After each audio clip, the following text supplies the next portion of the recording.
Welcome friends to another 40k video. Today we look at the Ultramarines Primarch Roboute Guilliman. Reborn into the dark world of the 40k universe, his father's dream of humanity leading the way through science and enlightenment dead, and his father's empire attacked from every side. How desperate, how far will his actions become? Consorting with the Xenos from the warp? Spoilers for Godblight by Guy Haley. Let's get straight into it. Guilliman arrived at a cell made from rusted iron in the colour of blood, with runes in the metal. This was, as the books say, a place of spiritual danger. Guilliman and Felix, another space marine, go inside, and there you can sense blood and suffering and dread coming from an iris hatch in the floor. Guilliman says there are degrees of wickedness as they go in, and says the universe is not perfect, and so some wickedness must serve.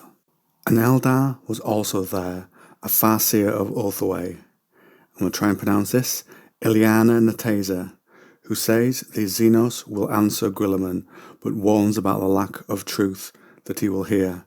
Every word they utter is a trap. The iris opened, and the temperature in the room dropped. A silvery light shone out, and frost grew over the walls like tree roots. The runes came to life in some, forming a circle around the hatch. Containment. The Primarch saw the demon before him. The book says he was emaciated, the twisted bones showing, obviously in the process of turning into something new. Knobs and spurs protruded from his joints. A group of horns sprouted from one side of his face, covering over his features completely on the left. He was bound, ward runes holding him in place, and black flames lit those bonds where they touched his skin. Guilliman calls on the Eldari to start. A Grey Knight, Grud, also stood by. The Eldari sets angular runes spinning in the palm of his hand and throws them into the air. They orbit the demon and Gola. The Grey Knight and the Eldar says he's bound. Roboute calls on the man the creature was, but the demon says he's part of the Lord of Change. He will not let him speak.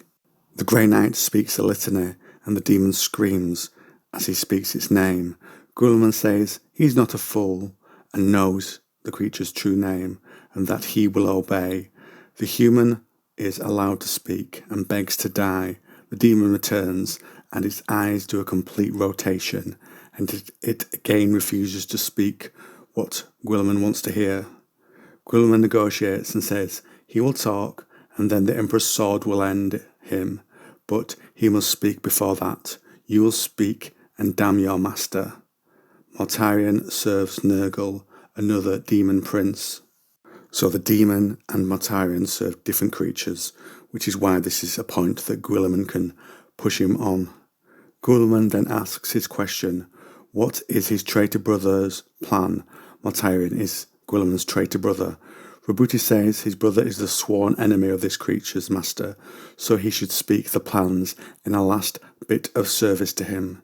The demon twisted, and razor wire holding him cut into his flesh. The Grey Knight again spoke the demon's name, and then it slumped and fell silent. The demon then speaks in twinned voices and offers an answer of Tzeentch's boon. It allowed him 8 questions.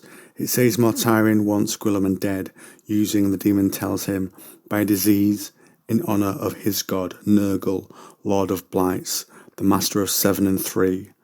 Roboute thinks he has to be careful about the creature's misleading answers. Tzeentch says a special cauldron to Nurgle is being made. Nurgle is the Lord of Decay. It also says the corruption in the Primarch's realm is because of this cauldron, and that to end the plague on Ultramar, it must be destroyed. And then the demon says the cauldron is in Nurgle's garden, Nurgle's realm in the warp. Roboute wants to know where. It toys with him, so he takes out the sword which burns with fire. It is bound, the demon, and so must speak, and says if he rushes into this, it will help the Plague God's plan come to pass. Roboute, out of patience, commands it to speak, and it repeats what it knows about the garden. That is his last question. The demon escapes and changes shape. Remo's ruined body convulsed and changed, taking on a shimmering iridescence. Feathers sprouted from his arms and his back, his neck lengthened, becoming wattled, the head long and avian, talons burst bloodily from his toes, the silver nail shot from his flesh, burying itself in the wall, and the demon stepped down. It puts down everyone except the Primarch, and with his father's burning sword, the creature is ended. The screams died, the fires died, the room went black. Grud of the Grey Knights says he will never do this again. Guilliman sees the cost, but says he now knows how to defeat Mortarion. Later, he goes over the choices he has been making of late, the brutal methods he was using, and brutal times he was in. So much death to find peace. Perhaps there was nothing to hold back on to defeat the warp and restore his father's dream, and though it hurt him to accept it, he thinks before he did not understand, and now he does. As the book says, there was no ethics, no morals, nothing that could not be sacrificed to preserve the species, to ensure that mankind survived against the odds. And without his now traitor brothers, he could tell no one this. He had told no one this. When his thoughts went down these roads, he was the loneliest traveller of all. So we see here the brutal burden that the Primarch must hold on to and cannot share with anyone. So now friends, I turn this over to you. Did you enjoy the video? Is there any other 40k lore you would like to see me cover? Have you trapped a demon from the warp? Comment down below.